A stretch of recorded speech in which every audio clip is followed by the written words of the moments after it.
The alien girl captured him as a prisoner. Now she can't stop thinking about his hands. He can't see her at first, only sense her presence in the dimly lit confines of a cell designed more for psychological strain than physical discomfort.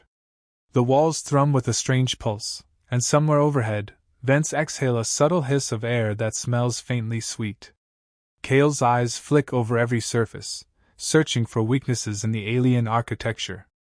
He finds none. Instead, his gaze lands on his own hands, secured in reinforced restraints that dig into his wrists. He notices his heartbeat is still steady, his breathing controlled.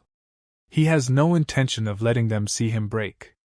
There is a tension in the air, as if someone is watching him from behind one-way glass, and though he cannot see, he feels the faintest prickle of awareness across the nape of his neck. A single step echoes down a corridor. The hiss of the door preceding it suggests someone is entering his chamber. He tastes iron from where his cheek is split, but he refuses to move a muscle. Those hands! The voice glides into the darkness, low, throbbing with an undercurrent that makes Cale's teeth clench. You've killed with them, constructed improvised bombs with them, even dismantled entire bunkers. Why do they tremble now? There is no answer from him, only the slight narrowing of his eyes. She is tall, alien in a way that defies simple description.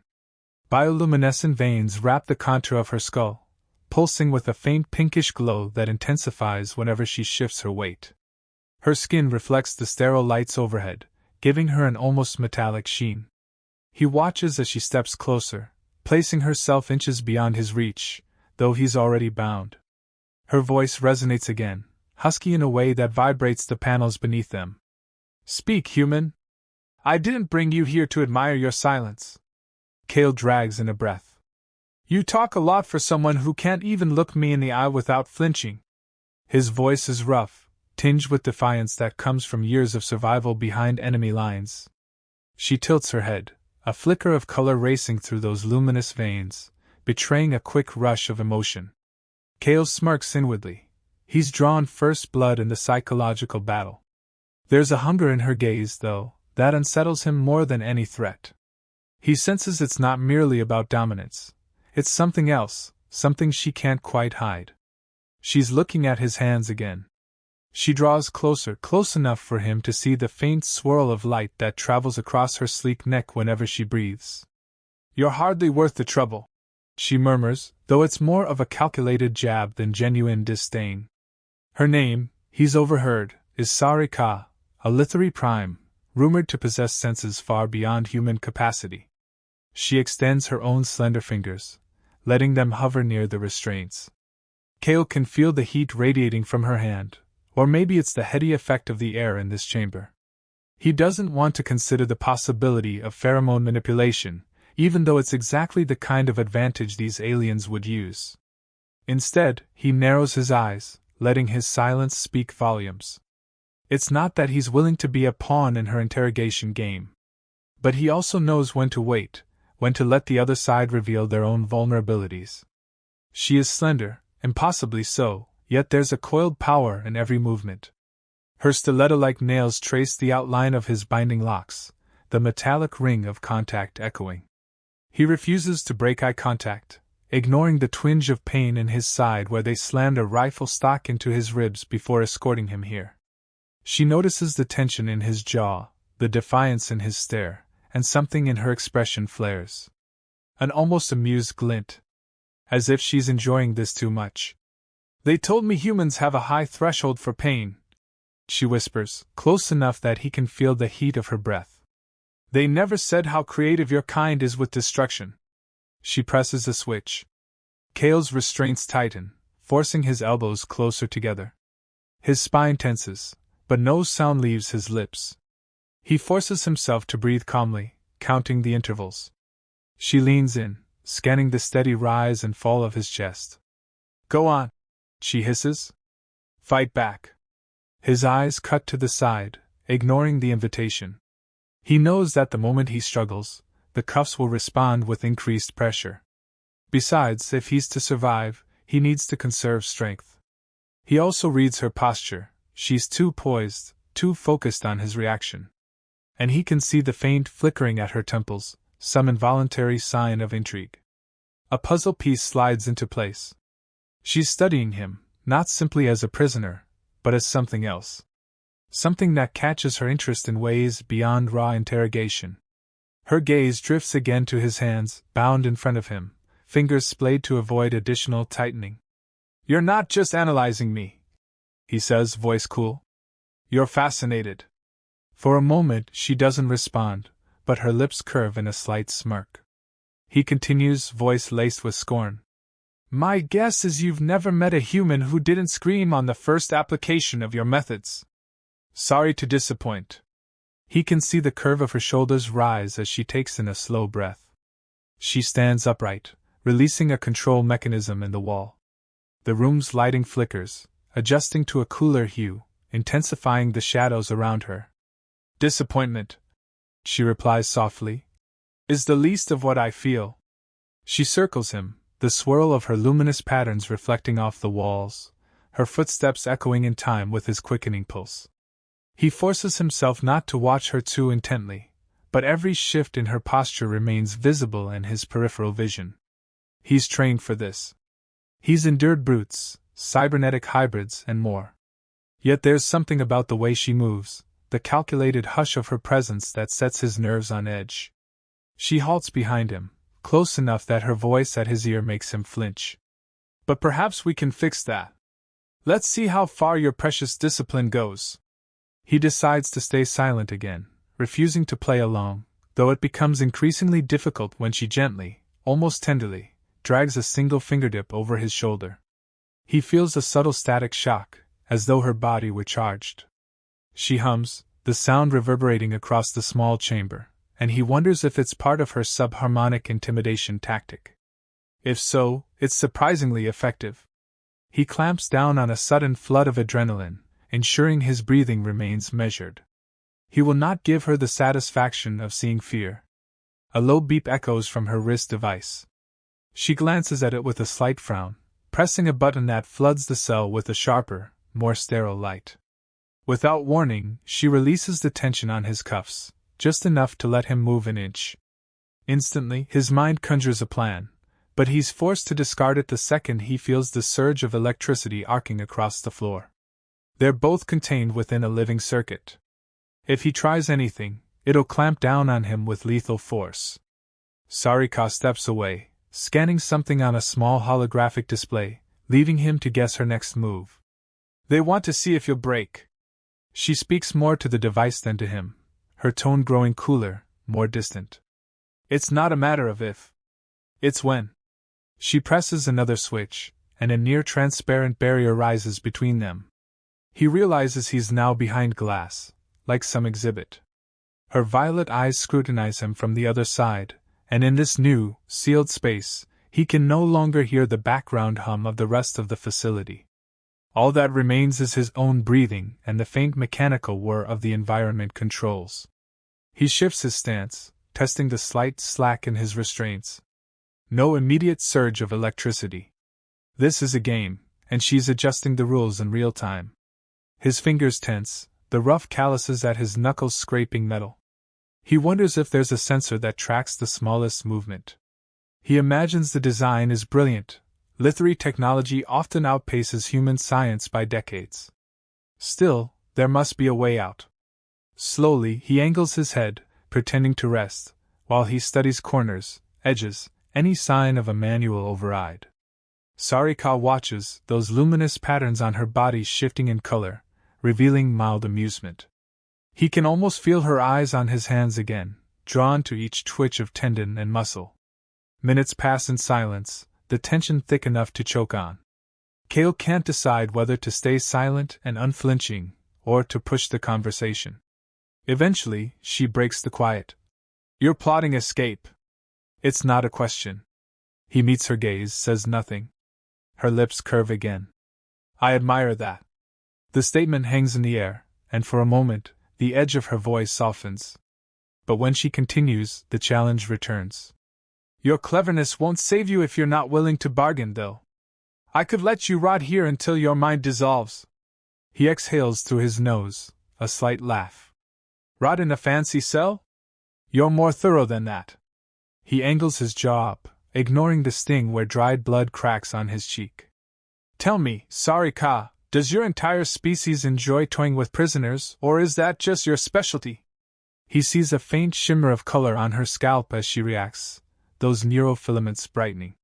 She taps a control on her wrist, and a hidden mechanism opens behind him. With a hiss, the floor panel reveals a small tray, sliding toward him with a water canister. She's offering a minimal courtesy.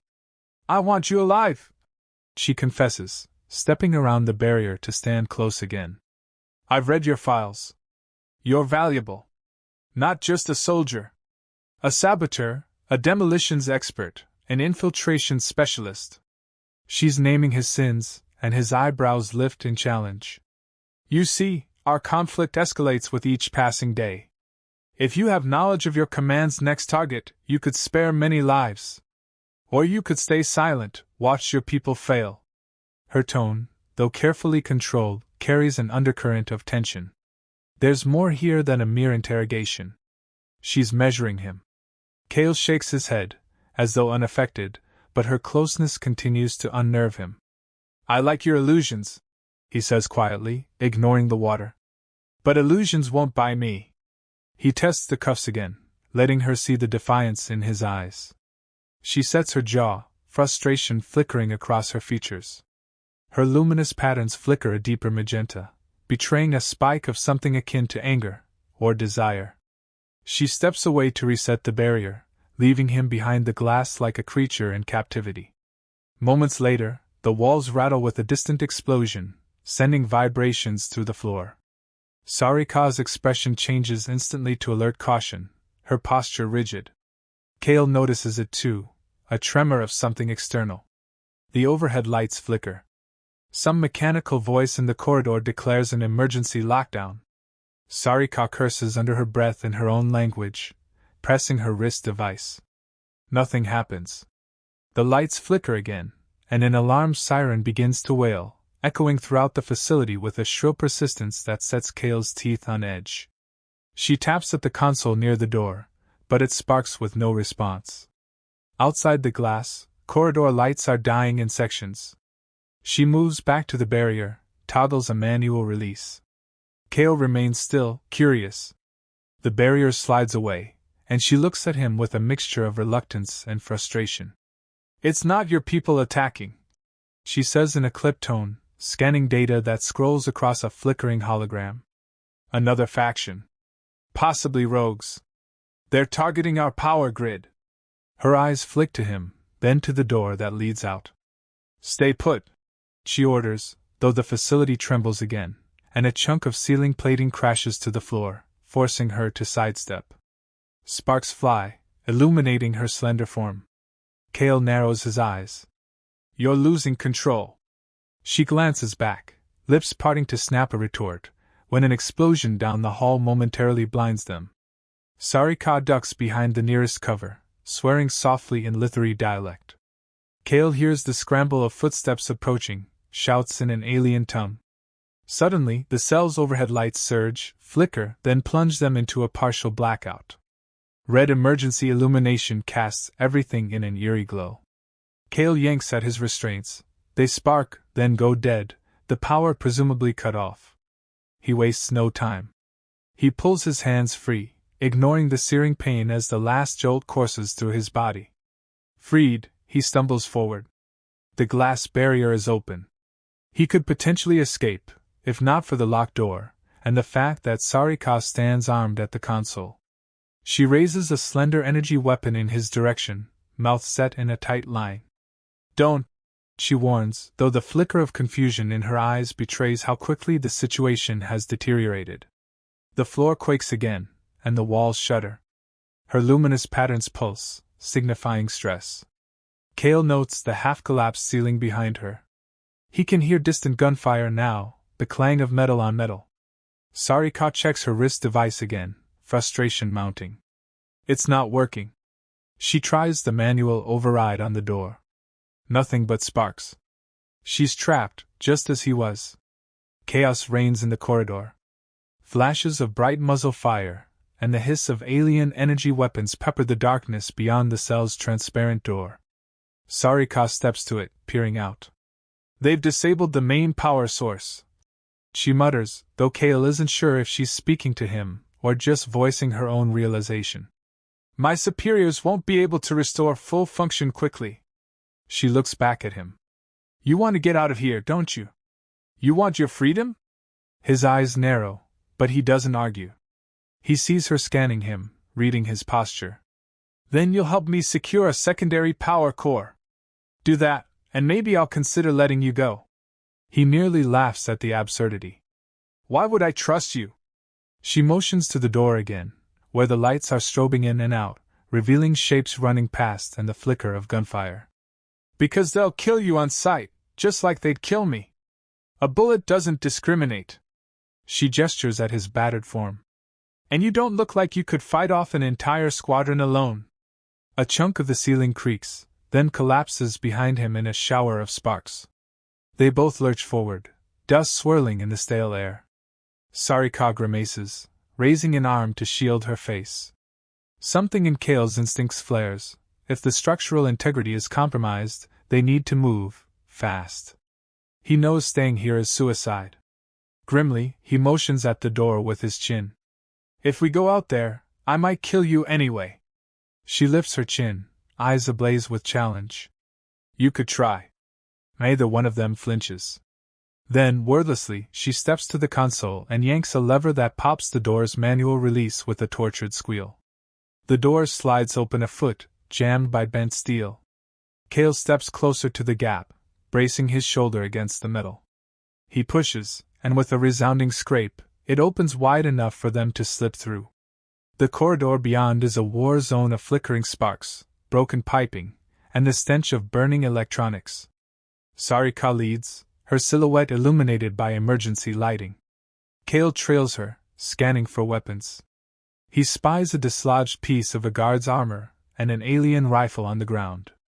Sarika blocks him before he can reach it. I don't trust you with that, she says bluntly, tone crackling with tension. He levels a glare at her. Fine. But if something tries to kill us, I won't lift a finger. She lifts the alien rifle to her chest, eyes scanning the corridor. You're lethal enough with just your hands. They move carefully, stepping over debris.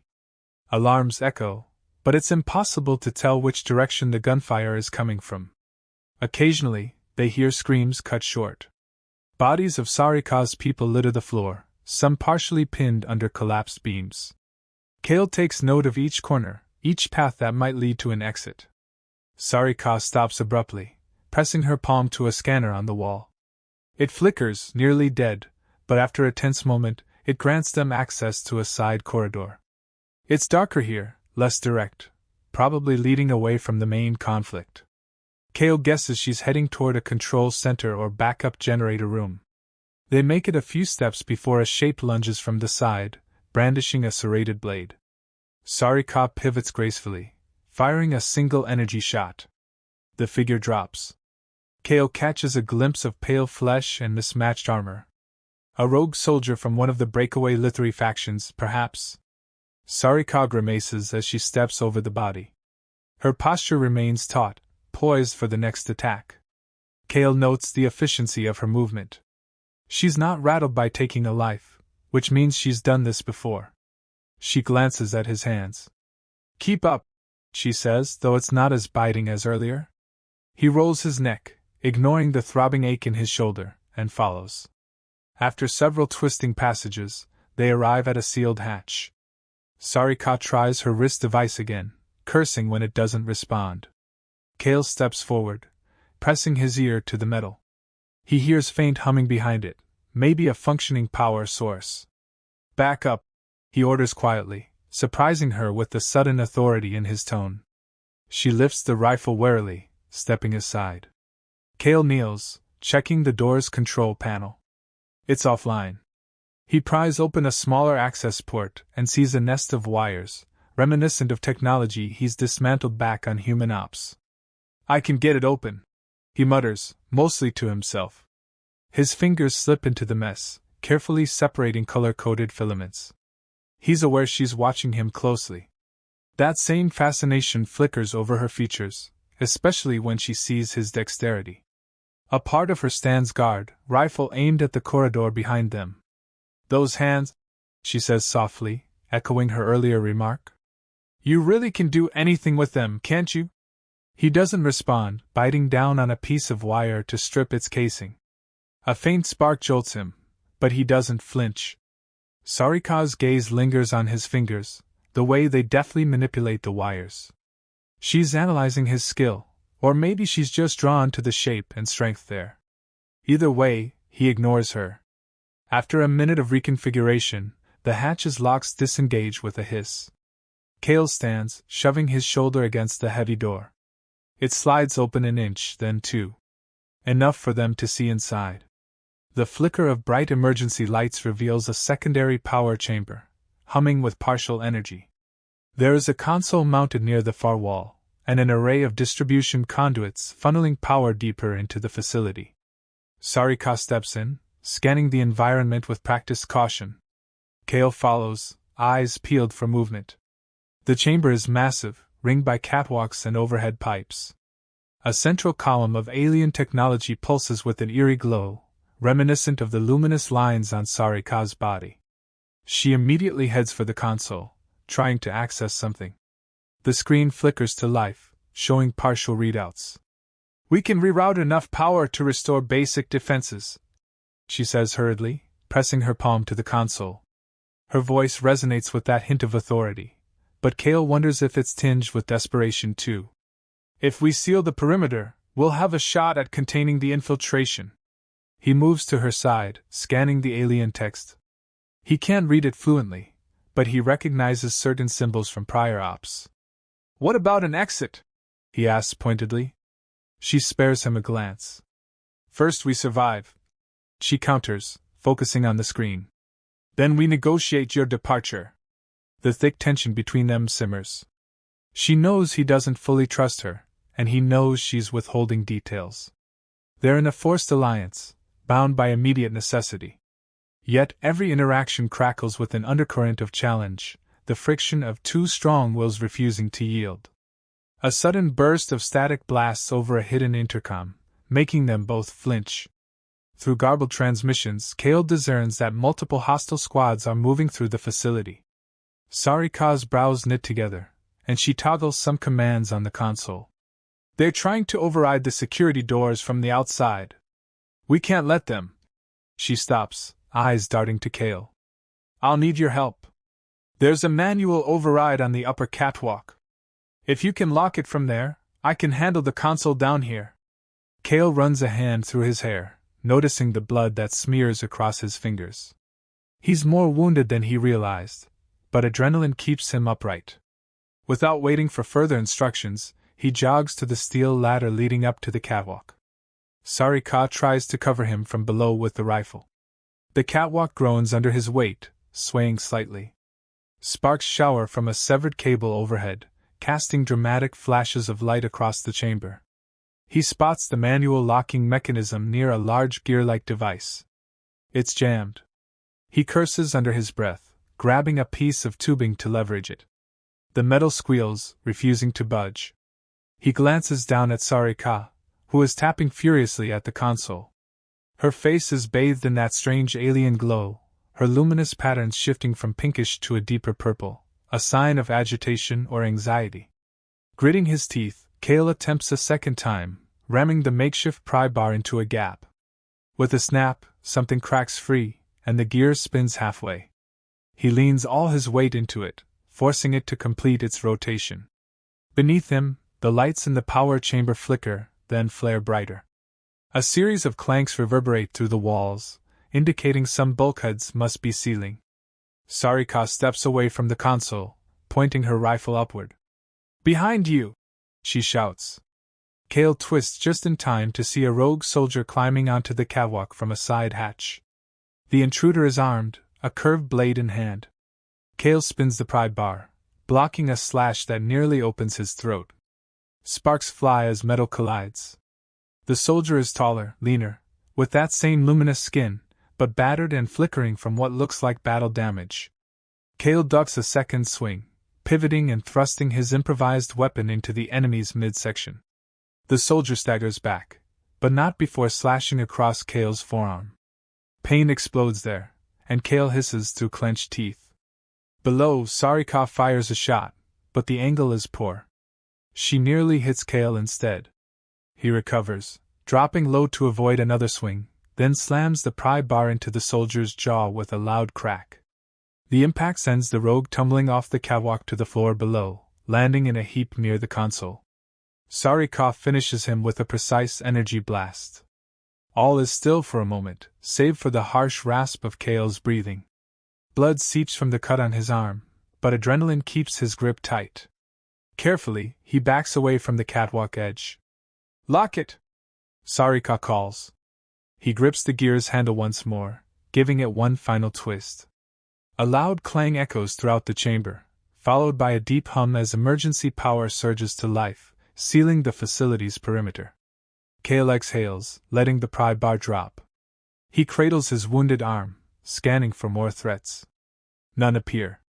Cautiously, he climbs back down. Sarika meets him halfway, rifle lowered. He expects a taunt, a sneer, something. Instead, she reaches out and presses her palm to his bleeding forearm, those slender fingers feeling unearthly warm. He stiffens. "Relax," she orders. "Let me help." He's about to protest, but the sting of his wound shuts him up. She pulls a small, vial-like device from her waist pack and snaps it onto a metallic patch. The patch glows faintly, and she presses it to his skin. Within seconds, Kale feels a cool numbness spread through the cut, the bleeding slowing. He watches her face, noticing how close she is, how the flickering light dances on her alien features. For a moment, neither of them speaks. There's an undercurrent in her expression, something akin to reluctant respect. He remains guarded, but there's an undeniable intimacy in the way she handles his arm, each movement precise and efficient. "I need you alive for now," she says finally, voice softer than he's heard before. He meets her gaze. "No illusions," he mutters, repeating her earlier line. She gives a faint quirk of her lips, a hint of exasperation. "No illusions," she agrees. "This is survival." She finishes patching him up, then stands, scanning the console's readings. "I've sealed us in. The rogues can't storm the main corridor, but they'll try to cut through. We should move deeper into the facility while we can." Kale gives a curt nod, flexing his wounded arm. The pain is manageable, and he feels that odd sense of relief that maybe she's not going to double-cross him at the first opportunity. Then again, perhaps it's just strategy on her part. They exit the power chamber through a side passage Sarika unlocks manually, heading into a labyrinth of maintenance corridors that smell of lubricant and scorched wiring.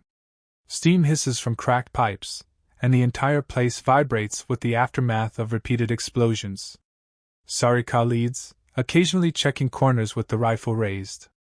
Kale trails, scanning for vantage points or potential ambush spots. Every so often, he notices the way she glances at him, at his hands, specifically. He wonders if it's simply curiosity over his skill with sabotage, or something deeper. He pushes the thought aside. He can't afford distractions. A sudden tremor shakes the corridor, knocking them against opposite walls. The overhead lights flicker, threatening to go out entirely. Somewhere behind them, a crash echoes like thunder, followed by a gout of flame. They exchange a glance. "Move!" Sarika snaps, urgency clear in her tone. They sprint forward, stumbling over debris, ignoring the protests of battered muscles. The corridor ends at a T-junction, both directions equally dim and battered. Sarika checks a battered sign, tries to interpret the alien script.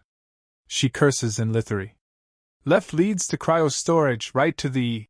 Another explosion cuts her off. Part of the ceiling collapses at the left corridor, sealing it in rubble. Without argument, they head right. They don't get far before they spot movement. Several figures in battered Lithari armor stand at a sealed door, trying to cut through with a portable torch. One of them hears their footsteps, turning with a snarl. Kale and Sarika drop low behind a chunk of collapsed wall.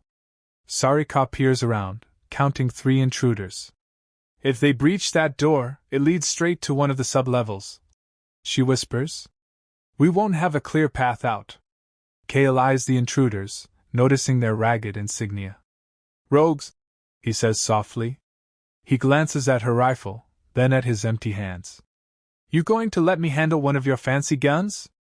He whispers it with a hint of sarcastic edge, expecting refusal. But she hesitates, scanning the group. Finally, she unclips a smaller sidearm from her belt and offers it to him. You shoot me, you won't get out alive, she murmurs. He takes it, feeling the weight, noticing the unfamiliar placement of the trigger. Don't tempt me, he replies, though it's more a reflex than a genuine threat. They move as a unit, creeping closer. Sarika signals with a quick gesture of her free hand. They lunge. Her first shot drops one rogue instantly. Cale squeezes the sidearm's trigger, but the recoil is stronger than he anticipated.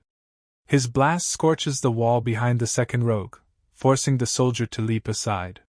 The third charges, howling, brandishing a wicked blade. Cale sidesteps, letting Sarika dispatch the second with another well-aimed shot. The third soldier swings for Cale's throat.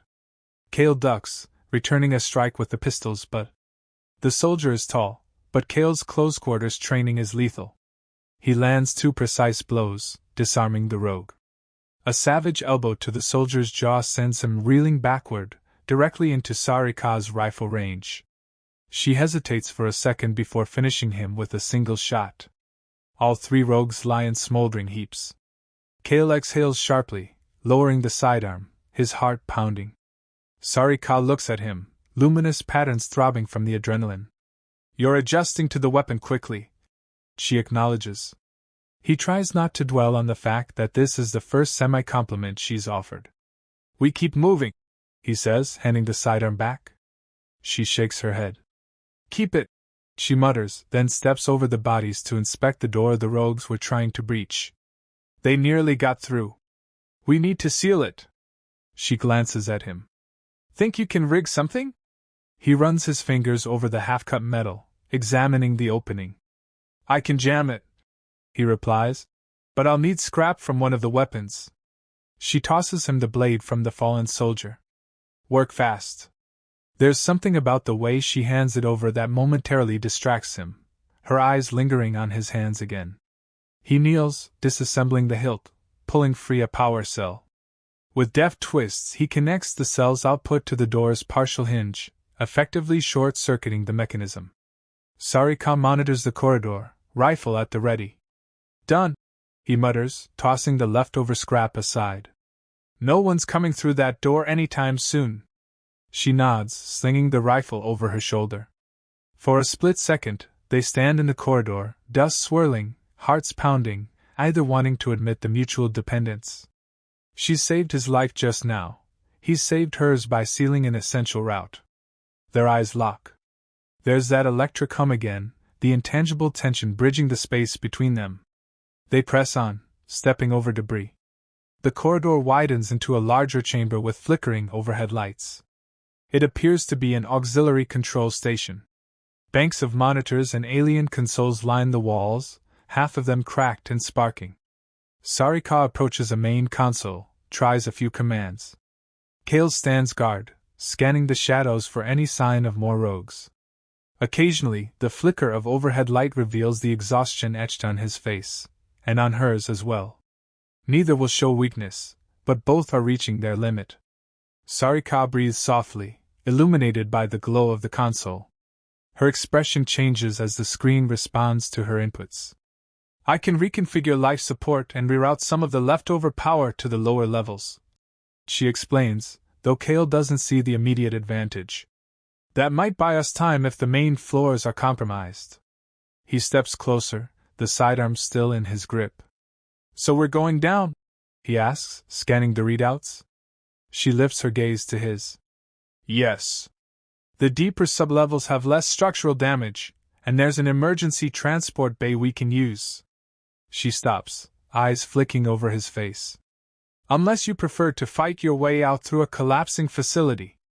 A boom reverberates through the station, knocking them both against the console. Sparks fly. Kale catches himself, resting a hand on the console's edge.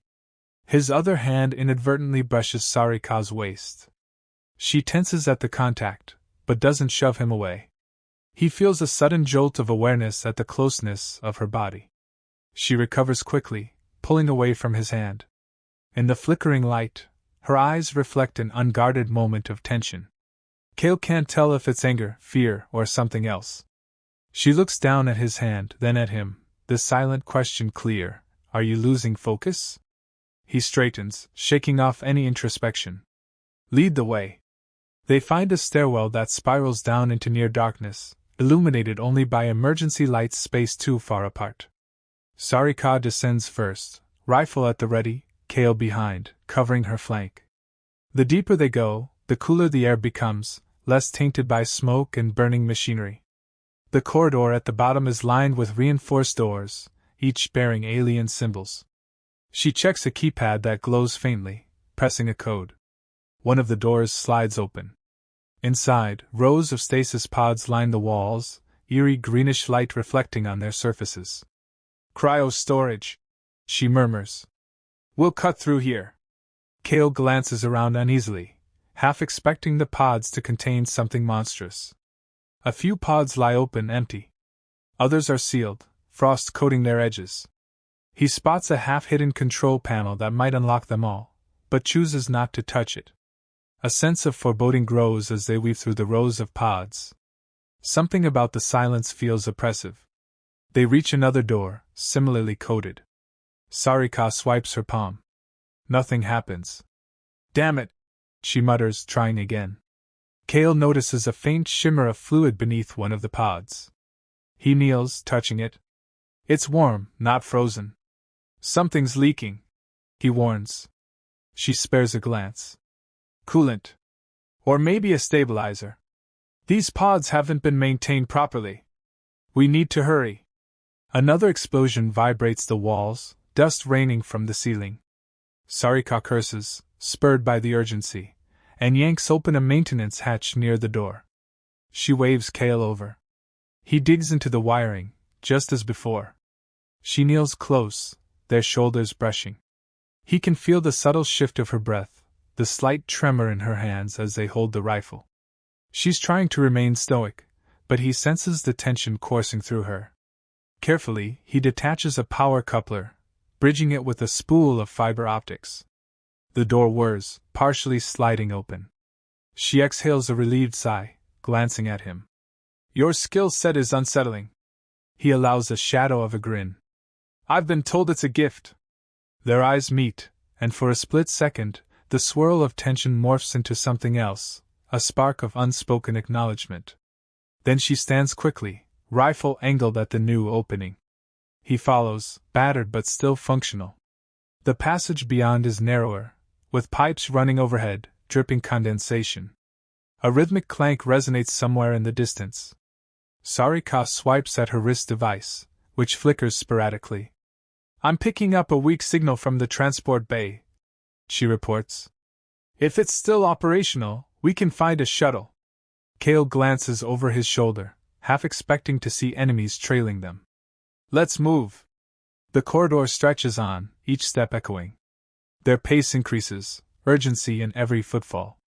Once or twice, the floor shakes again, distant explosions continuing to tear through the facility. The overhead lights flicker ominously, threatening total darkness. Sarika curses again as her device loses the signal. "We're almost there," she mutters, more to herself than to him. They round a corner and come face to face with a swirling cloud of smoke. Sparks rain from a ruptured conduit, crackling at chest height. On the other side, a half-collapsed corridor blocks their way. They exchange a grim look, either wanting to turn back. Kale notices a narrow gap at the top where the ceiling hasn't fully caved in. "We can climb over," he says quietly. Sarika studies the debris. It's unstable. Despite her caution, they have no alternative. She slings the rifle over her shoulder and starts climbing. Kale follows, matching her movements. The metal shifts beneath them, threatening to give way. At one point, her foot slips, and she nearly tumbles back. Kale's hand shoots out, grabbing her wrist in a firm grip. Their eyes lock as she regains balance. Her breath hitches, he can feel it through the contact. Carefully, he helps her find footing. She averts her gaze, but not before he sees that flash of something new, a startled recognition that there is trust, or at least reliance, growing between them. They push through a narrow gap, sliding down the other side. The corridor ahead is clear, leading to a wide set of double doors that appear battered but intact. Above them, an alien inscription glows faintly, partially flickering. Sarika steps forward, wiping a trickle of sweat, or perhaps blood, from her temple. She tries the door's manual release. Nothing. She gestures at Kale. He sighs, stepping up to pry open a panel. Another mess of wires. She stands close, her body practically pressed against his back in the cramped space.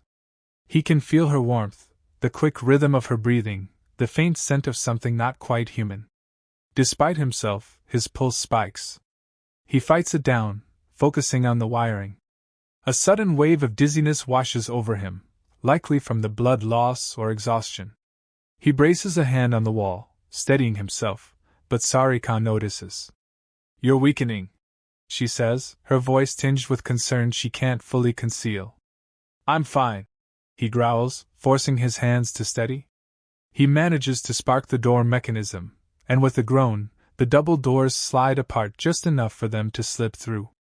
They do so, stepping into what appears to be a small transport bay. Several docking stations line the walls, one of them occupied by a sleek, metallic shuttle. However, caution kills any relief. The lights are dim, and the control panels flicker. Sarika moves first, scanning the area with her rifle raised. Kale trails behind, searching the shadows.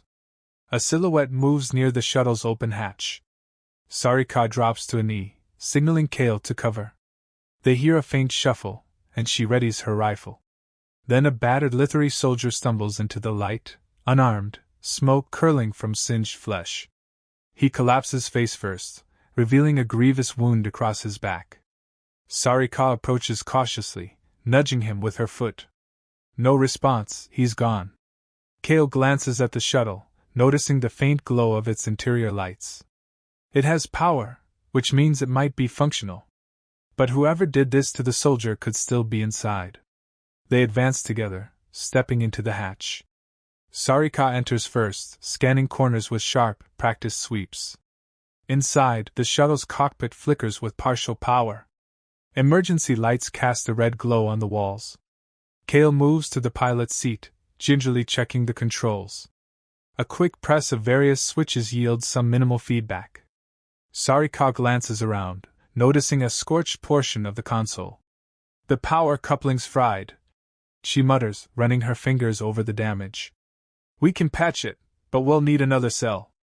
Kale exhales, stepping back into the cargo area. Shelves line the walls, containing ration packs and a few mechanical parts. He rummages, ignoring the throbbing pain in his arm. Found something, he calls, holding up a sealed container marked with alien text. Sarika hurries over, prying it open. Inside, a small power cell hums faintly. She allows herself a slight, triumphant expression. This could work. She drags a portable diagnostic tool from a compartment, hooking it up to the cell. Kale stands guard at the hatch, scanning the bay for any sign of movement. He senses how vulnerable they are here. One well-placed explosive or infiltration team could end them. Every few seconds, an explosion or gunfire echoes from higher levels, reminding him time is short. Sarika curses softly. This cell's half depleted, but if I reroute secondary systems, we might have just enough for liftoff. She yanks open a maintenance panel beneath the cockpit console, leaning down to connect wires. Kale watches her, forced to acknowledge the skill with which she handles the alien tech. She's quick, focused, and relentless. The faint glow of the shuttle's emergency lights catches on the patterns along her skin, turning them a shimmering purple. Her breathing is heavy, hairless scalp reflecting a sheen of perspiration. He steps closer to help, but she waves him off, her slender fingers working with mechanical precision. Eventually, the console flickers. A hum resonates through the cabin, and overhead lights snap on with a jarring brightness. The shuttle stirs to life, thrusters whining. Sarika pulls herself upright, brushing off her hands, sending sparks dancing. She flashes a brief, triumphant look. "We're not out of this yet," she says, the edge in her voice a little softer. Kale nods. "Let's hope it flies." She moves to the pilot's seat, pressing a sequence of buttons. The thrusters spool up, vibrating beneath their feet. The console displays a partial diagnostic, but it looks stable enough. Kale hears the distant whine of metal being cut outside, and he realizes the rogues or other hostiles might be close to breaching this level. "Time's almost up," he mutters. Sarika motions to the co-pilot's seat. "You're good with your hands," she says, not looking him in the eyes. "Take the navigation override. We'll need manual input if the auto systems fail." Kale hesitates. She's trusting him with flight control, which means he could sabotage her at any moment. She's gambling that he wants out of here badly enough not to turn the shuttle into a coffin. Slowly, he slides into the seat, scanning unfamiliar controls. "If I crash us, that's on you," he deadpans. She smirks, a flash of white teeth. "I've seen you dismantle doors and jam circuits in seconds. You'll figure it out." They begin the startup sequence. The overhead bay doors are sealed, requiring a command from the control tower. Sarika curses under her breath, tapping at the console. "The tower's offline. We'll have to do it manually." Kale's jaw tightens. "And how do we reach it?" She glances through the cockpit window at a suspended control station above, connected by a narrow catwalk. The catwalk platform is half collapsed, sparks flying from broken wiring. "You stay with the shuttle," she says, standing. "Keep it hot. I'll try the manual override up there." He shakes his head, tension flaring. "That catwalk looks ready to drop at any second." She's already halfway out of the hatch, ignoring him. Before he can argue further, an explosion rocks the bay. The overhead lights flicker, and a portion of the ceiling near the entrance caves in, revealing a cascade of debris. Kale sees shadowy figures pouring into the bay, the flash of weapons. He curses, vaulting out of the shuttle, sidearm in hand. Sarika is sprinting up a metal staircase that rattles with every footfall. He fires a few shots at the intruders, who duck behind a stack of crates. One returns fire, a sizzling beam scorching the hull of the shuttle. Kale ducks, rolling behind a crate. Sarika doesn't pause, continuing her ascent. He can hear the metal groan beneath her weight, praying it holds long enough for her to reach the console. The rogues push forward. Kale peeks around the crate, taking careful aim. His first shot slams into a rogue's chest. The soldier drops. Two more fan out, returning suppressing fire. Bolts of alien energy sizzle past, one grazing Kale's shoulder. He grunts, ignoring the pain. Up above, he sees Sarika reaching the precarious catwalk control panel. It sparks when she touches it, and she yanks her hand away with a hiss. He manages to land another shot, but the rogues are pressing in. The shuttle thrusters roar behind him, cycling up to full. If they can just open the overhead doors, they can escape. He hears a harsh creak. Looking up, Kale sees the catwalk giving way beneath Sarika. She grips a railing, legs dangling. The console is just out of reach. She curses, luminous patterns flaring with panic. Below, the rogue sees the opportunity, advancing. Kale fires a few wild shots to keep them at bay and then sprints toward the staircase. He can't let her drop. The entire structure trembles as he bounds up the steps, ignoring the risk. Energy bolts strike the catwalk, showering sparks. By the time he reaches the top, Sarika is clinging to a twisted beam, the rest of the catwalk completely gone. "You're insane!" he shouts over the chaos, extending a hand. She locks eyes with him, luminous skin flickering. "Shut up and pull me up!" He braces himself against a support beam, lowering his free hand. She grips his wrist with surprising strength. Their eyes lock in a moment of shared desperation. Her hands are unbelievably warm, her pulse hammering as powerfully as his. With a grunt, he hauls her up. The twisted metal groans, threatening to collapse. They climb onto a small remaining ledge near the control panel, which crackles with exposed wires. She scrambles to the console, ignoring the sparks, flipping two large levers and entering a code on a battered keypad. The overhead mechanism whines. Slowly, the bay doors creak open, letting in a blast of swirling smoke and distant starlight. Below, the rogues realize the door is opening. They intensify their assault. One bold soldier climbs the staircase, aiming at Kale and Sarika. Kale pivots, firing the sidearm until it clicks empty. The soldier staggers, collapsing. Another rogue leaps from behind a crate, returning fire. Bolts tear through the metal platform, forcing Kale and Sarika to drop flat. Beneath them, the catwalk gives a lurch. She glances at him, wild fear and adrenaline shining in her eyes. "We have to jump," she yells over the noise. He doesn't hesitate. They both lunge off the catwalk toward a lower platform that's half intact. Their landing is hard, jarring every bone. Sarika's rifle clatters away, lost somewhere. Kale's knees scream in protest, but he forces himself upright, grabbing Sarika's arm. They sprint back toward the shuttle, weaving through crates as energy blasts zip overhead. At the shuttle's hatch, Kale shoves her inside first. He turns back to see if any rogue is too close, but only the swirl of smoke and debris remain.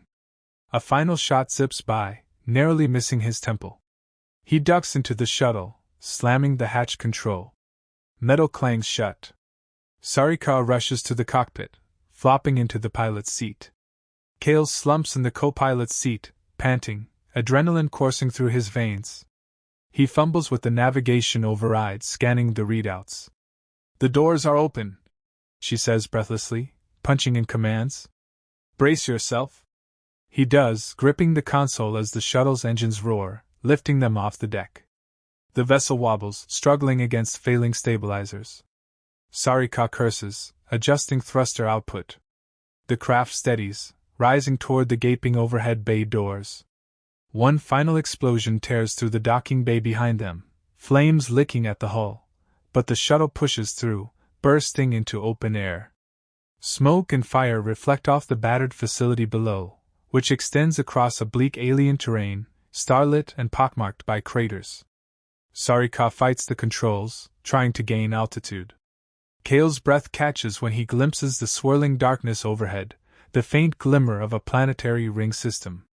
They're free of the immediate war zone, but hardly safe. The shuttle's readouts show multiple system failures. Sarika bites her lip, toggling commands. "Hold it steady," she orders. Kale does his best, manning the navigation override. The craft shudders, altitude uncertain. They careen at a dangerous angle, but she manages to level off. Alarms beep frantically. The air outside is thin, and they're not sure how far the rogue's influence extends. But for the moment, they've escaped immediate death. They wrestle with the controls, each movement a fight against failing systems. The shuttle trembles under them, the power cell dangerously close to overload. Sarika sets a course away from the main conflict zone, scanning for a safe location to land or hide. Kale steels himself, ignoring the burn in his arm. He notices the reflection of starlight on her face, the lines of tension along her jaw. Despite everything, she looks more alive than ever, luminous veins pulsing. He wonders if her species thrives on danger. Or perhaps it's just her. After several tense minutes of flight, she finds a clearing near the base of a jagged mountain range. They descend abruptly, nearly skimming the rocky ground. The landing is rough. The shuttle's landing gear partially gives, slamming them against their harnesses. Finally, the engines spool down, leaving them in relative silence, save for the persistent hissing of the damaged thrusters. Kale exhales, leaning back. He can barely believe they survived. His mind reels. Sarika unstraps, pressing a hand to her side where bruises form. She stares out the cockpit window at the dark landscape. No immediate signs of pursuit. She glances at Kale. "We'll have to repair the shuttle or find another way off this rock," she says, her voice strained but still firm. Kale nods, unbuckling. "That's assuming we can fix these damages." He stands, wincing at the ache in his muscles, and moves toward the cargo hold. She follows. The tension remains, unchanged in some ways, but also changed fundamentally by their brush with death. They gather what supplies they can, a small toolkit, some ration packs, and a basic med kit. Kale lays them out on a ledge near the shuttle's exit hatch, trying to get a sense of how to proceed. Sarika kneels beside him, rummaging through the tools. We have partial power for life support, but the thruster manifold is shot, she explains. We'll need replacement parts or a safer place to hide until we can rig a fix. Kale looks out at the barren terrain, dotted with jagged outcroppings under a sky that churns with storm clouds. No telling what's out there, he mutters. Could be more hostiles. Could be no one at all. She sits back, exhaustion etched into her features. He notices the faint tremble in her hands, whether from adrenaline crash or something else. We can't stay in the open, she says. A scouting party could spot us easily. He exhales, finally allowing the weight of their predicament to seep in. They're stranded together, forced to rely on one another. An uneasy partnership born from chaos and necessity. A sudden flash of lightning arcs across the sky, illuminating the craggy horizon. The thunder that follows rumbles ominously, like the distant growl of some enormous beast. Sarika glances up, reading the atmospheric patterns. Storm's coming, she murmurs. And it looks corrosive. Kale frowns, wiping blood from his split lip. Corrosive? She nods, luminous patterns flickering faintly. We should find shelter, she clarifies, or risk the shuttle's hull degrading further. They exchange a look. Their exhaustion is tangible, but they can't afford to rest out here in the open. Gathering what they can, they step out of the shuttle, boots crunching on coarse gravel. A bitter wind whips across the plain, carrying the scent of ozone and some acrid tang. Kale checks the horizon. No movement so far. Only the flicker of distant fires from the direction of the facility they escaped, and the looming darkness of the storm. Sarika leads them toward a cluster of rock formations that might offer some natural shelter. The ground is uneven, strewn with shards of volcanic glass, reflecting their dim flashlight beams. They proceed cautiously, each step a reminder that they're on an alien world, where nature itself could be hostile. They find a crevice in the rock, wide enough to crawl through. Inside, a narrow cavern extends deeper, the ceiling arching overhead. It's cramped, but it provides cover from the storm. Kale sets down the supplies, scanning the walls for stability. Sarika kneels, adjusting her wrist device, which flickers with minimal power. A sudden clap of thunder startles them both. The storm has reached them. Acidic rain begins to patter against the rocks outside, sizzling softly wherever it lands. They withdraw deeper, each aware of the precarious nature of their hiding place. Kale can't help noticing the subtle tension in the way Sarika holds herself, arms wrapped around her middle, as if staving off a chill. He rummages through the ration packs, tossing one to her. She eyes it wearily, but opens the package anyway. Minutes drag by in near silence, punctuated by thunder and the hiss of rainfall. Finally, Sarika speaks, her voice subdued. We're stuck here for the night. Kale doesn't argue. Instead, he tears open a ration pack, chewing methodically. The taste is foul, but it's sustenance. She sighs, leaning her head back against the rock, luminous veins dimming as her adrenaline fades. He tries not to stare at her, but he can't deny the magnetism of her presence. The brush with death has left them both raw, the normal barriers of hostility chipped away. Still, either is quite ready to let their guard down completely. After a few minutes, she points to his injured arm. Let me see. He looks at her sharply, old resentment flaring. She was his captor, after all. But practicality wins. He extends his arm, and she gingerly peels back the makeshift bandage. The cut is angry, edges red and inflamed. She applies a mild antiseptic from the med kit, her touch surprisingly gentle. He winces, sucking in a sharp breath. She murmurs something in her language, an almost soothing note. Their eyes meet, and for a beat, either looks away. There's a closeness that feels different from before, a tenuous bridge spanning the gulf between them. Cale pulls his arm back when she finishes, clearing his throat. "Thanks," he says gruffly, focusing on repacking the med kit. She nods, an unspoken acceptance. The atmosphere in the cavern is heavy, pregnant with words either of them wants to say. Outside, the storm intensifies, lightning flashing in rapid succession. Sarika closes her eyes, exhaustion evident. Her uniform is torn in places, revealing glimpses of that metallic sheen of her skin, the patterns that shift with subtle emotional cues. Cale wonders what they signify exactly. He's only gleaned that certain colors align with strong feelings like anger or curiosity. He thinks of the moment she pinned him in the cell, how she looked at his hands with such relentless fascination. He leans back against the rock, letting the tension in his muscles slowly unwind. He tries to keep his mind on survival, on the storm, on the next step. But memories intrude, her scrutiny in the interrogation cell, the exact moment she first touched his shoulder with that electric hum of her skin. He forces those thoughts aside. She was his enemy an hour ago. Or maybe she still is. Sleep threatens to overtake him, but he knows better than to fully succumb. Instead, he watches her, half-lidded eyes scanning her posture, her breathing. She seems lost in thought, her expression drawn. In a voice barely audible above the rain, she finally speaks. "I never expected to be here like this." There's no derision in her tone, just quiet admission. Cale tenses. He doesn't respond immediately, not sure if she's inviting conversation. She continues, "Everything I was taught said your kind would do anything to kill us. You were animals, lesser beings, savage." She gives a soft, humorless laugh. "Yet here you are." Cale lets the silence stretch before replying. "We heard the same about you. Monsters who'd tear us apart in your labs. Turn us into experiments." He shrugs, wincing at the pull on his wounded arm. "I guess we were both fed lies to fuel the war." She looks at him, luminous veins flickering with a faint bluish hue. "Not all were lies," she says simply. He can't argue that. He knows the atrocities that happened on both sides.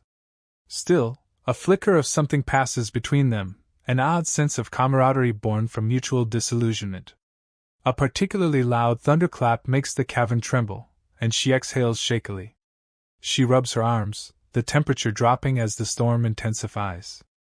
Cale glances at her, noticing the goosebumps on her skin, if that's even what they are for her species.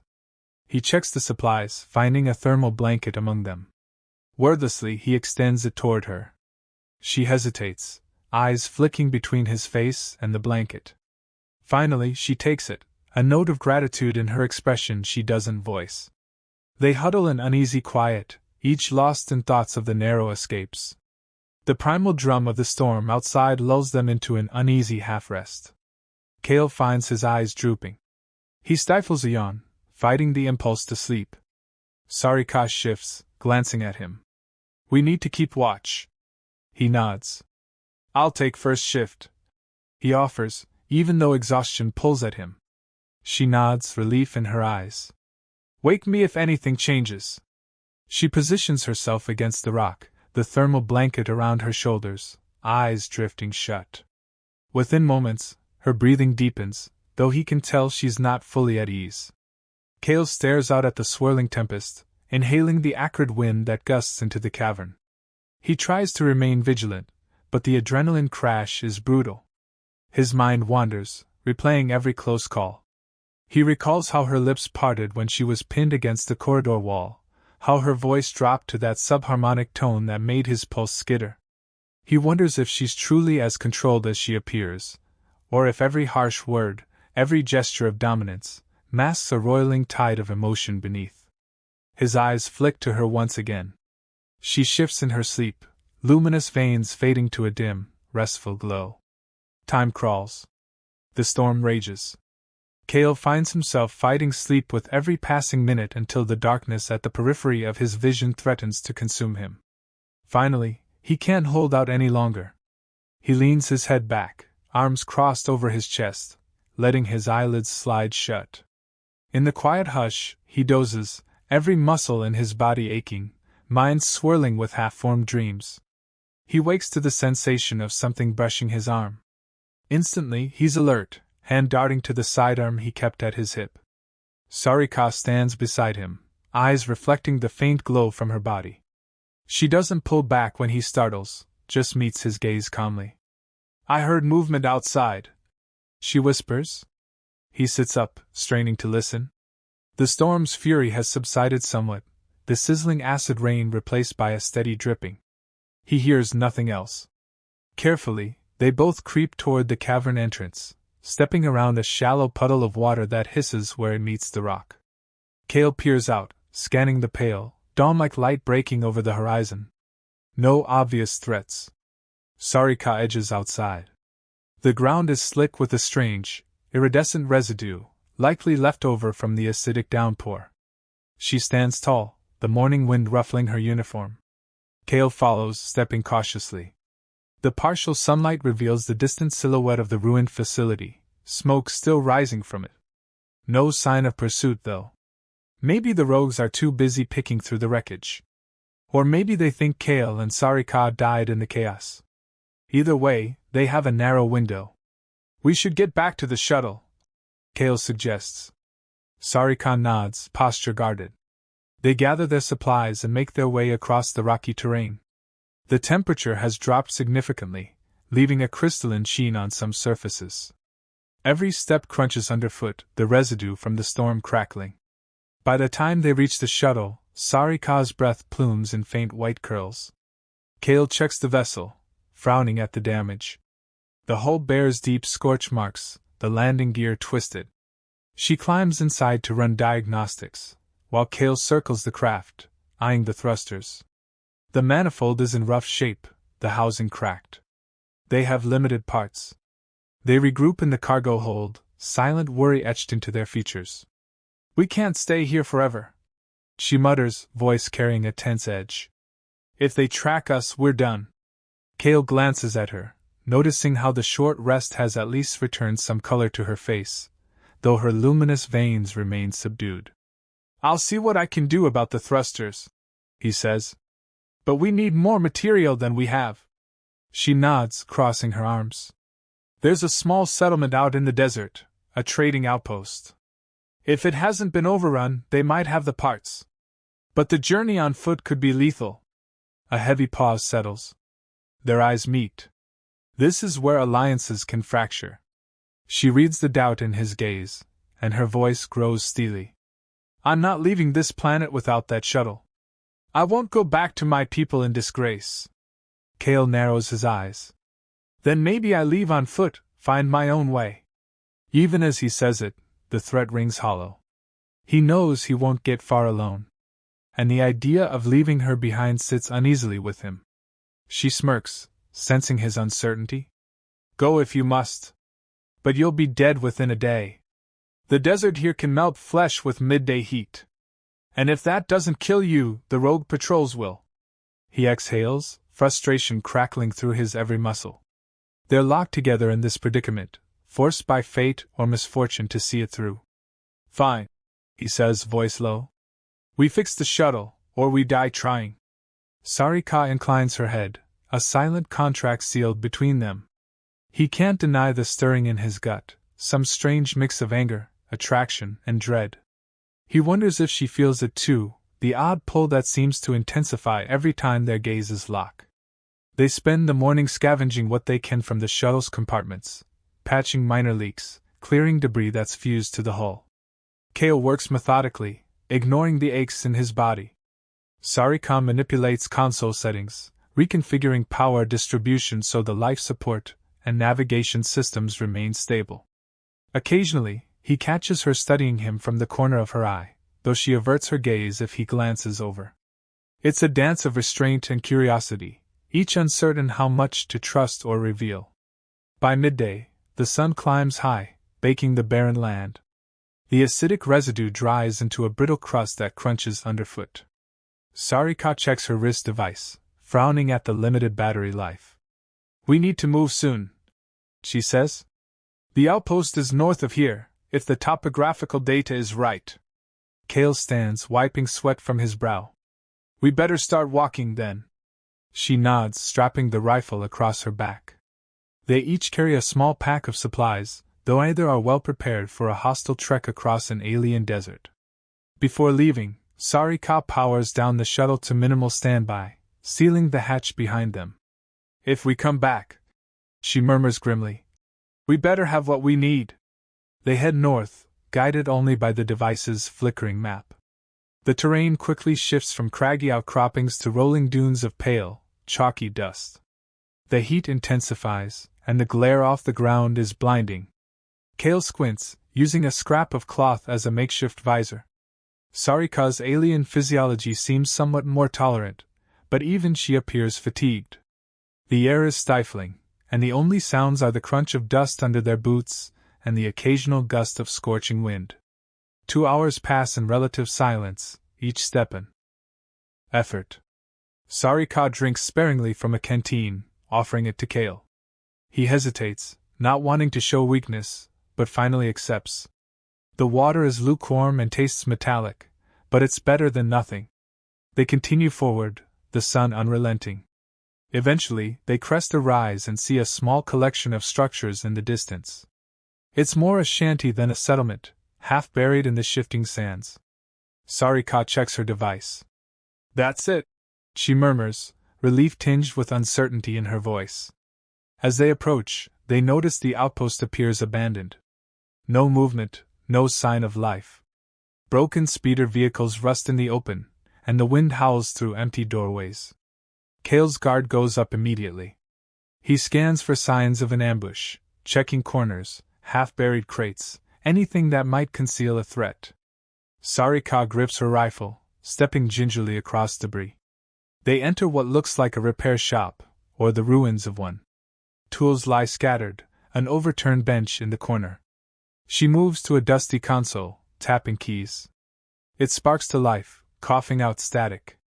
"Dead?" she mutters, shutting it down. Kale picks through a pile of scrap, hoping to find something resembling a thruster manifold. Most of it is rusted junk. They head deeper into the outpost, pushing open a creaking door that leads to a back room. Shelves line the walls, containing sealed crates. The stale air inside suggests no one's been here for a while. Sarika pries open one crate, revealing mechanical components. Her eyes light up. This is what they need. Carefully, they sift through the parts, setting aside anything that matches the shuttle's requirements. Kale finds a power coupler that seems intact, along with some sealant patches. Sarika opens another crate, gasping softly. She lifts a manifold that appears in decent shape. "This might work," she breathes. For a moment, genuine hope sparks in her eyes. A sudden clatter from the adjacent room snaps them out of it. Kale draws the sidearm. Sarika shifts her rifle, creeping toward the noise. She peers around the door frame. A figure stands there, humanoid, though the features are partially hidden by ragged clothing and a hood. The figure raises a battered pistol. "Stop!" it hisses. Kale steps forward, sidearm leveled. "We're not here to fight," he says flatly, though his posture remains cautious. The hooded figure trembles, clearly malnourished or wounded. Sarika realizes it's a local scavenger, a Lithari or perhaps a different alien entirely. Their skin is pale, blotched with lesions likely from the acid storms. "Please," the scavenger mumbles, voice weak. "Food, medicine?" Sarika and Kale exchange a look. Hostility bleeds away, replaced by pity. They lower their weapons. Kale unclips a ration pack from his belt, tossing it to the scavenger, who snatches it hungrily. Sarika tries to ask about the settlement. "What happened here?" The scavenger rips open the ration pack, stuffing mouthfuls and hungrily. "The war," they say between bites. "Trade routes dried up. Storms destroyed the farmland. Everyone left or died." They eye the rifle in Sarika's hands. You're not with the rogues, are you?" She shakes her head, luminous veins flickering softly. "No. We're just trying to get off this planet." The scavenger points a trembling finger at the crates in the back room. "Those parts belong to a mechanic. He died months ago." They look around nervously. "I've been living off scraps since then." Kale glances at Sarika, who nods. We'll take what we need, then leave. The scavenger eyes them warily. There's an old generator in the next building. Might help. But watch out. There are creatures, mutated by the storms. Not safe. Kale scowls, scanning the dusty gloom. They need that generator if it has a fresh power cell. Without it, the shuttle might not have enough thrust. We'll be careful, Sarika says. She rummages in her pack, producing a smaller ration packet. She tosses it to the scavenger. Stay safe. The figure nods, greedily clutching the food. Kale and Sarika step back into the main street of the outpost, the midday sun glaring overhead. The wind howls through the desolate buildings. They find the building in question, an old storage barn of sorts. Inside, half-collapsed scaffolding leans precariously over piles of rusted junk. Sarika picks her way through the debris. Kale covers her flank, wary of any creatures the scavenger mentioned. Tension coils in his gut.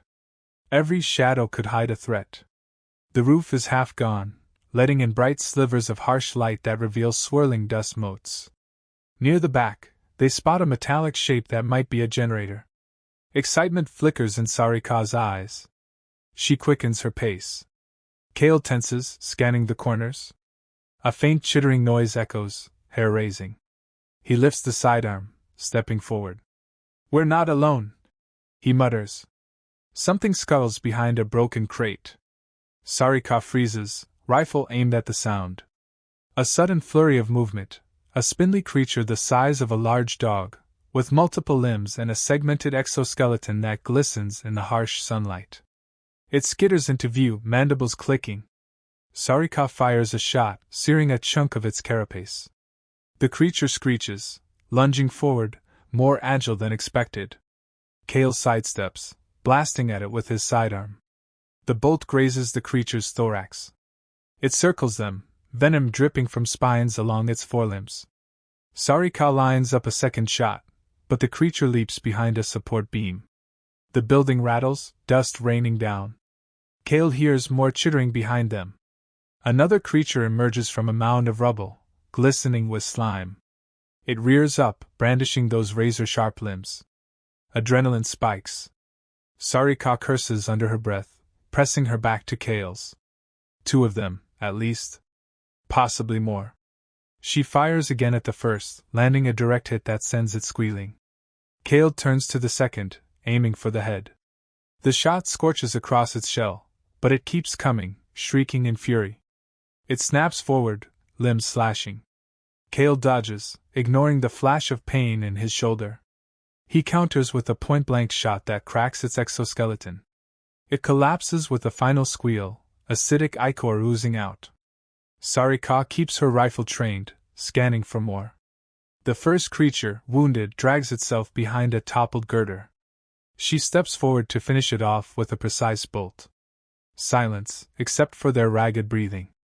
They exchange a quick glance, hearts hammering. Kale wipes sweat from his brow, wincing at a fresh scratch across his arm. That's new, he mutters, eyeing the twisted corpses. Sarika exhales, tension fading. Let's hurry. She darts to the generator, prying open its access panel. Inside, a power cell rests, battered but showing a faint glow. She carefully extracts it, mindful of the damaged wiring. The overhead roof creaks ominously with the shift of weight from their firefight. Got it, she whispers, holding the cell. Kale keeps watch, but no more creatures appear. Quickly, they retrace their steps, exiting into the blinding sun. They hurry back to the first shop where they left the manifold, and other parts. The scavenger is nowhere to be seen. Probably hiding or fled. Sarika wraps the components in a makeshift carrying strap. Together, they set off back toward the shuttle, determined to make the repairs.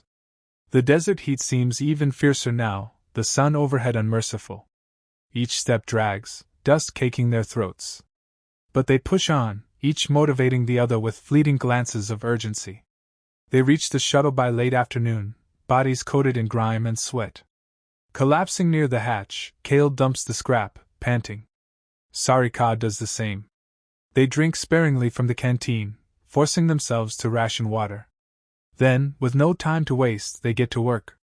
Kale crawls under the shuttle, unbolting the damaged manifold. Sarika prepares the replacement, cross-referencing the alien schematics on a battered datapad. Their hands keep brushing as they pass tools, each contact sending tiny jolts of awareness. The day grows long, shadows lengthening. They labor without speaking more than necessary, a shared determination fueling them. Night falls, the temperature plummeting. They manage to install the manifold, patch the hull breaches, and insert the salvaged power cell. Finally, Sarika clambers into the cockpit, trying a startup sequence. Kale sits beside her, exhaustion etched in every line of his body. The console blinks, thrusters whine, and the shuttle vibrates with potential. Sarika murmurs a silent prayer in her language. When the readouts level out, a faint smile curves her lips. She turns to Kale, eyes shining. "We might have a chance." He nods, searching her gaze. The tension that once defined their every word feels different now. No less charged, but more layered, as if a bond has formed in the fires of survival. A swirl of relief courses through them both, but it's tangled with something else, an undeniable pull. Their chests heave, sweat mingling with the dust caked on their skin. For a moment neither looks away. That magnetism that's been brewing surfaces. She leans closer, her luminous skin patterns pulsing. He feels his own pulse quicken, heat flaring in his veins. This time, there's no barrier, no interrogation glass between them. Just two survivors who've fought side by side. He draws in a shaky breath, setting down the wrench in his hand.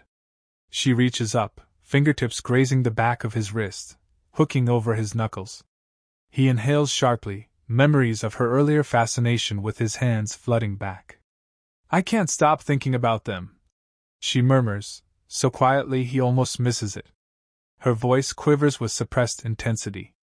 He meets her gaze, sees raw longing there, so unlike the cold interrogation officer he first encountered. Slowly, she slides her fingers across his palm, tracing the rough calluses. The closeness is dizzying. The air crackles with unspoken need, but also with the lingering tension of everything unsaid. It explodes in a rush. He cups the back of her neck, pulling her in, their mouths crashing together. It's not gentle, there's anger and desperation in every breath. She grips his arm, nails biting into his skin. Their teeth clash, a half-snarl of passion. All the pent-up aggression, the near-death battles, the forced reliance, coalesces into a moment of raw, primal connection. She's warm, so warm against him, and he feels the hum of her subharmonic resonance echoing in his chest. She pulls away slightly, eyes aflame. "These hands terrify me," she whispers, lips brushing his. "But I crave them." He doesn't respond in words. His answer is another fierce kiss, one hand tangling in the luminous patterns at the nape of her neck, the other pressing against her waist. They tumble out of the pilot's seat, half falling to the shuttle's floor amid scattered tools. It's clumsy and frantic. She manages to wrestle him onto his back, pinning him. He laughs breathlessly, flipping them again, refusing to be dominated. Their bodies press together, each refusing to cede control, each kiss a challenge. Her nails rake across his back, drawing a low growl from him. He grips her wrists, pinning them above her head, heart pounding. She arches, luminous veins flickering in a rapid strobe. It's like combat, but the goal is surrender rather than death. Their breathing grows ragged, heated. Moments later, they collapse against each other, gasping. The tension that once fueled their hostility now fuels a ferocious bond. Neither can fully articulate it. In the aftermath, Sarika shifts, her chest rising and falling. She presses a shaky hand to his shoulder, pushing him up slightly. They lock eyes again, a thousand questions burning there. Yet neither speaks them aloud. Slowly, with their pulses still racing, they disengage and straighten themselves. She smooths her uniform, luminous veins still throbbing a rosy hue. He runs a hand through his disheveled hair, wincing at the bruises forming from their tumble. An unsteady silence lingers, heavy with the knowledge that everything has changed. She looks at him, lips parted, hesitant. "We should test the engines," she finally says, voice husky. He nods, swallowing hard. Right. They climb back into the cockpit, each acutely aware of the other's presence. There's no question now that they've crossed the line, that the attraction has exploded into something more physical and consuming. But outside, the wind howls, reminding them that danger still lurks. Sarika begins the pre-flight checks, flipping switches with trembling fingers. Kale stabilizes the console readouts, verifying thruster functionality. The engines roar to life, the cabin vibrating. They share a fleeting look, a silent vow to deal with the implications of their moment later. The shuttle lifts off the ground, shakily at first, but regaining balance as power surges through the newly installed manifold. A swirl of dust kicks up around them, and they ascend higher. Sarika grits her teeth, focusing on the controls. Kale keeps an eye on the sensor array, which flickers with partial readings. Looks like the rogue forces are still concentrated around the main facility, he says, scanning for hostiles. She nods. We can slip past if we maintain low orbit. With deft adjustments, she angles the shuttle toward the upper atmosphere, the engines whining in protest but holding steady. Stars dot the blackness above them, beckoning. Kale grips the console. Let's hope we have enough fuel to make the jump to a safe station or border outpost. As they ascend, the tension from the planet's gravity well eases, the swirling clouds below receding. They pass through a shimmering aura of refracted light, leaving the raging storms behind. Sarika exhales, checking navigational data. There's a neutral station a few parsecs away, she says. If we can get there, we might find refuge. Kale nods, mind racing. He wonders how the rest of the galaxy will greet a Lithari officer with a human saboteur at her side. But that's a problem for another time. For now, survival remains the priority. Once they breach the upper atmosphere, the shuttle shudders less, engines settling into a steady hum. Sarika sets a course for the station, letting the autopilot handle the micro-adjustments. She swivels the pilot's seat to face Kale. In the dim cockpit glow, their eyes meet again, hearts still thrumming. You don't have to stay, she says quietly, the vulnerability in her tone surprising him. When we reach safety, you could vanish. You have no reason to fight in this war anymore. He searches her expression. That's what you want? He asks, but the question is rhetorical. She looks away, luminous veins pulsing softly.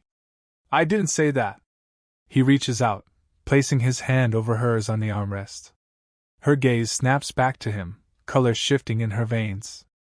I won't run, he says firmly, though he's unsure what that means for their future. They're from opposite sides of a brutal conflict, each having every reason to betray the other. But they've bled together, survived horrors side by side. Something about that forges a bond not easily broken. She exhales, leaning forward until their foreheads almost touch, the hum of the shuttle enveloping them.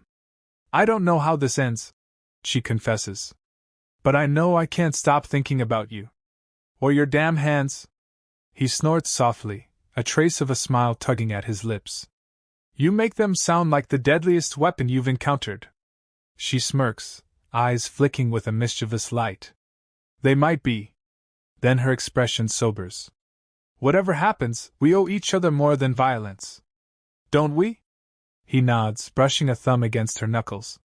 A moment of quiet understanding passes between them. The weight of all their shared turmoil, their stolen kiss, their decision to trust each other, hovers in the cabin's charged atmosphere.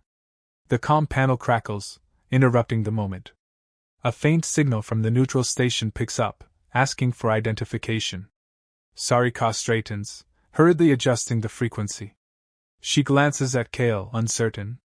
Together, they craft a half-truth, giving the station minimal details, their survivors from the Lithari conflict, requesting emergency docking due to critical damage. The station's controller acknowledges, offering them a docking bay if they can provide a clearance code. Sarika improvises with the credentials she has, modifying them to mask Kale's identity. The station hesitates, but eventually grants them provisional access. A wave of relief floods the cockpit. They lock into coordinates, the shuttle turning smoothly toward the station. The swirling expanse of space stretches before them, vast and indifferent. Below, the planet shrinks away, the facility and all its carnage fading into the distance. Kale exhales, pressing a hand to his temple. A dull ache throbs there. Sarika's eyes drift to him, a flicker of concern. "I'll clean that cut on your head once we dock," she murmurs. He nods, half smiling at the shift in her tone. It's no longer purely commanding or mocking. There's genuine care woven in, as if the veneer of hostility has finally cracked. They slip into a comfortable silence as the autopilot handles the final approach. Occasionally, they exchange glances, each one sparking memory of their frantic embrace, the bruises left behind by hungry fingers. There's a sense of finality in the cabin air, a realization that this chapter of their journey is nearing an end. Yet the larger conflicts of their world remain unsolved. They are merely two individuals who, against all odds, found a fragile connection in the crossfire. When the station appears on the viewscreen, a metallic ring shimmering with lights, Sarika takes manual control. The docking sequence is tense, but she's skilled. They align with the bay entrance, passing through energy shields that separate vacuum from pressurized landing zones. The shuttle touches down with a gentle thump, the engines powering off in a whine of relief. Kale and Sarika share a look. This is it. The station's procedures will soon have them disembarking, meeting officials, perhaps being questioned. The precarious alliance they formed will be tested anew. They gather what few belongings they have, stepping to the hatch. It hisses open, revealing a wide docking platform with station personnel rushing about. The air is cool, artificial. A mechanical voice instructs them to present credentials for scanning. Sarika glances at Kale, her luminous veins fluctuating. He steadies himself, stepping forward. A young attendant, clearly fatigued, checks their stolen or forged codes. Sarika does her best to feign a story of forced landing and no time to retrieve proper documentation. The attendant, overworked, waves them through to a debrief chamber, promising that someone will join them shortly. They find themselves alone in a small waiting area, bright lights humming overhead. Sarika leans against the wall, arms crossed. Kale stands near her, the tension of approaching scrutiny heavy in the air. "If they dig too deep, they'll discover who we are," he mutters. She nods grimly. "We'll deal with that if it happens." He exhales, stepping closer, lowering his voice. "I don't regret any of it," he says. She lifts her gaze, eyes shimmering under the harsh station lights. "Neither do I." A door slides open, a board official stepping in with a handheld scanner. The moment is broken, replaced by the necessity of subterfuge. They step forward, weaving half-truths about the facility's destruction, about rogue factions. The official takes notes, occasionally glancing at them skeptically. But the battered state of their clothing, their injuries, and the thorough ruin of their shuttle add credibility. After a laborious check, the official leaves them alone again, stating that medical personnel will arrive soon. The door slides shut. Sarika presses her forehead to the wall. Kale stands behind her, resisting the urge to place a hand on her shoulder. She whispers, "We made it. For now." He steps closer, voice low. "What happens when they learn I was your prisoner?" She turns, her luminous veins shifting to a cool indigo. "I don't know," she admits. "But I won't let them take you." She squares her shoulders, determination replacing her fatigue. "They'll have to go through me first." That statement resonates. For the first time, Kale sees how far she's come from their initial encounter, the cold interrogator who sought to break him. He can't help but feel a surge of emotion, raw and unexpected. He rests a hand at the curve of her waist, drawing her closer. The waiting area's hum seems distant. She tilts her head up, meeting his gaze, and for a moment, they share a gentle, unspoken acceptance. Whatever storms lie ahead, they'll face them together. A hiss from the corridor signals approaching footsteps. They separate, bracing for whatever comes next. But in the hush before that door slides open again, Sarika grips Kale's hand, squeezing it once, deliberately. Her luminous skin glows softly against his rough palm, and he finds himself returning that pressure, a silent vow shared between them. Days pass in a blur of medical scans, station protocols, and subtle deceptions. They keep their heads down, feigning ignorance of the greater conflict. Kale's injuries heal under advanced treatment, though he remains restless. Sarika's formal rank in the Lithari forces complicates matters. Station officials aren't quite sure whether to treat her with respect or suspicion. They end up granting them temporary quarters in a side wing, a cramped room with sterile walls and a single bunk. It's better than any cell. And it's enough space for them to continue forging this fragile bond. Late one night, after enduring a round of debriefings, they slump side by side on the bunk. Sarika's uniform is undone at the collar, revealing a silver chain around her neck, a small token that must hold personal meaning. Kale gazes at it, curiosity piqued, but doesn't pry. She notices his stare, a faint flush in her cheeks. "It was my mother's," she murmurs, brushing a finger over the chain. He nods, not pressing further. They sit in comfortable silence, an intimacy that would have been unthinkable just days ago. Finally, she lifts his hand, studying his calloused fingers. "I used to think your kind existed only to destroy," she admits softly. "You've proven me wrong a dozen times over." He slides his other arm around her, settling her against his side. They share warmth, each battered by war, each searching for footing in a universe that demands allegiance or death. She turns her face to him, the glow in her veins gentle. "We should leave soon," she whispers, voice laced with urgency. "Before station security digs too deep." He nods. "Where?" she exhales, lifting a slender shoulder. "Somewhere neutral. I know a place where we can vanish. Live quietly. Or," she trails off, hesitant. "Or we continue fighting. Together, but on our own terms." Kale considers it, heart heavy with memories of fallen comrades. The war has taken so much. Yet he feels a fierce longing to carve out a path free from the chains of vengeance. He cups her cheek, letting his thumb trace the curve of her jaw. "I don't know what's next," he confesses. "But I'm tired of fighting for people who don't care if I live or die." She nods, luminous patterns darkening momentarily with empathy. They lean in, foreheads touching. In that quiet moment, the roar of the galaxy fades, leaving only the steady beat of their hearts. Morning arrives too quickly. They gather what little they have, preparing to slip away. Sarika manages to acquire a forged clearance pass for a cargo vessel leaving the station. Kale helps distract the docking guard. Within hours, they've boarded the freighter, a cramped, musty hold filled with crates of industrial supplies. The engines rumble beneath their feet as they depart the station, heading into a region of space less patrolled by either side. They keep to themselves, paying off the freighter crew to ask no questions. Days blur into a monotony of starfields sliding by, the hum of the engines a constant lullaby. Kale sleeps fitfully, haunted by nightmares of old battles. Sarika often wakes him with a gentle touch, her presence the only thing grounding him. They share whispered conversations under flickering lights, forging a deeper understanding of each other's histories. He learns of the Lithari family she lost, the reason she became an interrogator. She listens to the stories of his fallen squad, the betrayals he endured from human high command. Together, they nurse wounds that run deeper than the physical scars. Eventually, the freighter drops them at a small frontier colony on the outer edges of known space. It's a bustling port, a melting pot of species far from the war's epicenter. Here, they can blend in among traders, wanderers, smugglers. They find a modest lodging near the docks, paying in salvage for a week's stay. The walls of their rented room are thin, but they don't complain.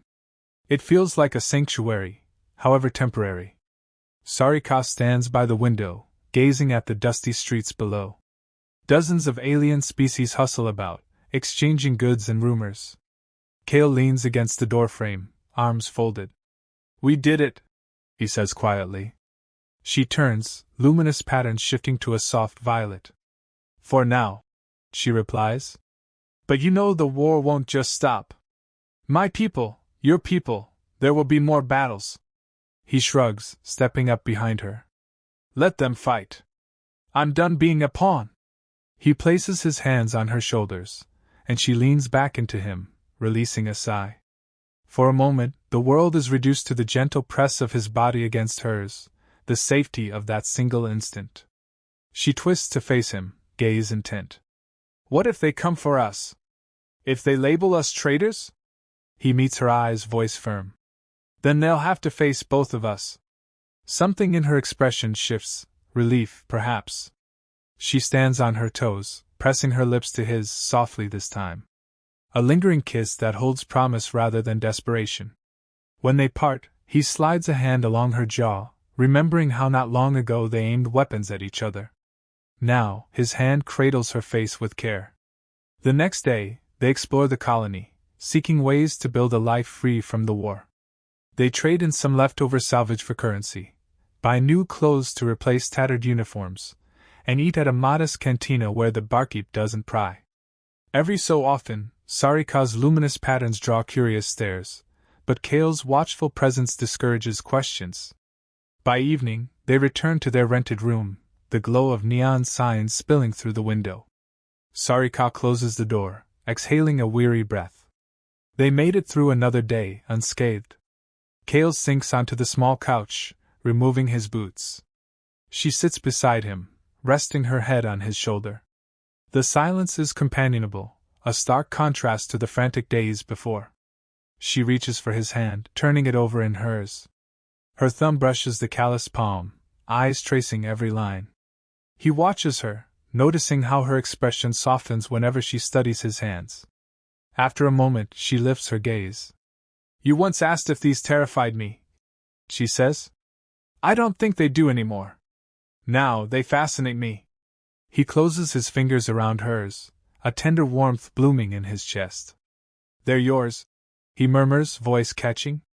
That night, they find a quiet intimacy in each other's arms that transcends the savage desperation of their first embrace. It's still charged, still ripe with the tension of two strong souls refusing to yield, but now tempered by understanding. They share whispered confessions under the flicker of a single lamp, forging a bond deeper than lust. When he runs his fingers along her luminous scalp, she closes her eyes, exhaling a soft moan. When she trails her hand across his old battle scars, he stiffens, then relaxes, letting her in. Together, they discard the remnants of who they were on the battlefield.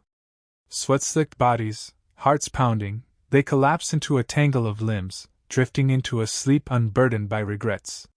Morning light spills into the thin curtains, finding them entwined.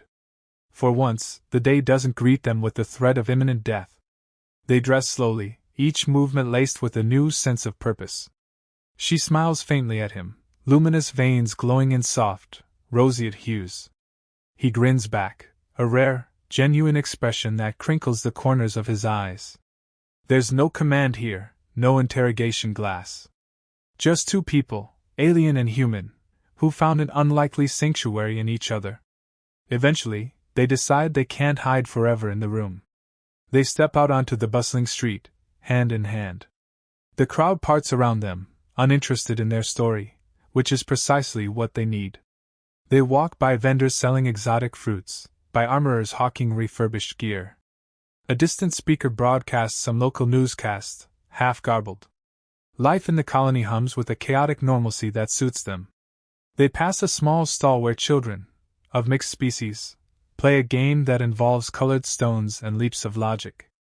Sarika pauses, watching them with a faint smile. Kale notices, placing a gentle hand on her back. She meets his eyes, that unspoken question lingering. Is there a future here for them, free from war? Neither knows the answer. But as they wander on, forging a path through the labyrinth of possibilities, they hold each other's hands, certain of at least one truth. Together, they've escaped the old prisons of hatred and violence that once bound them. The war may rage on, but they've found a personal peace, a sense of home in each other's arms.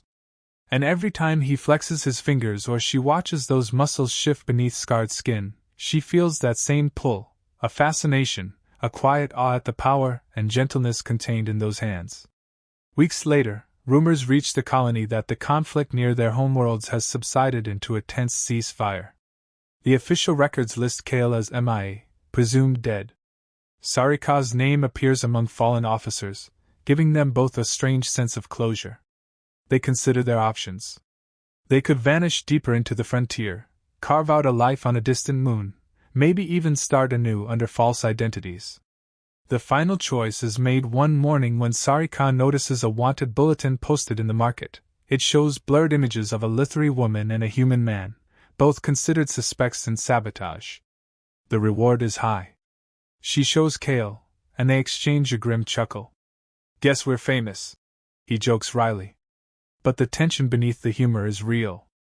Staying too long invites risk. They sell what few possessions they can spare, pooling enough credits to buy passage on a cargo ship heading for an uncharted region.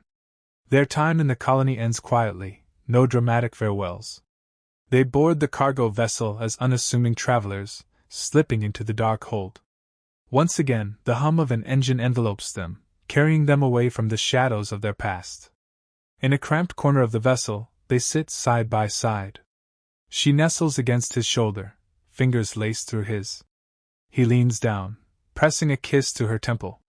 Neither knows what awaits them out there, in the uncharted dark. But they've chosen each other over war. That choice feels right, inevitable. As the cargo ship disembarks, leaving the colony behind, Sarika lifts Kale's hand to her lips, brushing a soft kiss across his knuckles. He closes his eyes, letting the moment sink in. This time, there's no immediate threat or adrenaline-fueled chaos, only the quiet affirmation of two souls entwined. Somewhere in the drifting blackness of space, they find a measure of peace. And in the hush of that stolen sanctuary, she still can't stop thinking about those hands that once built bombs, destroyed barriers, but also cradled her against the cold and saved her life more than once. Hands that no longer tremble, except perhaps when they're wrapped around her, holding on to a love that defies the boundaries of worlds and wars. As they lean into each other and drift toward an uncertain but shared destiny, the final chords of their old lives unravel, leaving them free at last to shape a future forged by their own inescapable bond.